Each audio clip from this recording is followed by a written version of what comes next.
Welcome to our channel. Today we how to activate Buffer app, full guide step by step clearly. To get started with the Buffer app, first, navigate to the Buffer website. Once on the home page, look for the login button at the top right corner. If you already have an account, enter your credentials and click Login. If you don't have an account, click on Get Started for free to create a new account. You will be prompted to enter your email address and create a password. Fill in your details and click Sign Up.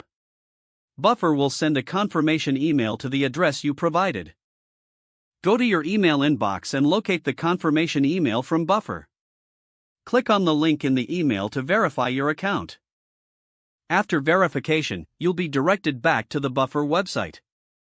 Now that your account is active, you can log in again using your credentials.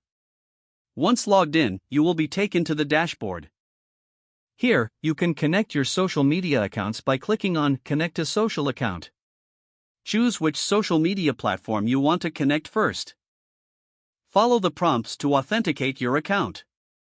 Grant Buffer permission to manage posts on your chosen platform. Once connected, repeat this process for any additional social media accounts you wish to add. After connecting your accounts, it's time to create your first post. Click on Content in the navigation menu. Here, you can compose your message and add any media needed. Select the accounts where you want to share this post. Once you're satisfied with your content, click Add to Queue. To schedule your posts, navigate to the Queue section. Here, you can see your scheduled posts and their times. To adjust posting times, click on the Settings gear icon next to each account. Set your preferred posting schedule and save the changes.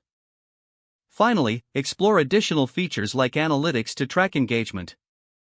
Congratulations, you have successfully activated. If the page does not load, refresh the browser or try again in a private or incognito window. Make sure you are using the correct email address, then retype it carefully to avoid small typos. If your password is not accepted, use the reset option and create a new strong password you can remember. Check your spam folder for verification or security emails, then complete any requested confirmation steps. Don't forget to like this video and subscribe to our channel for more step-by-step tech guides.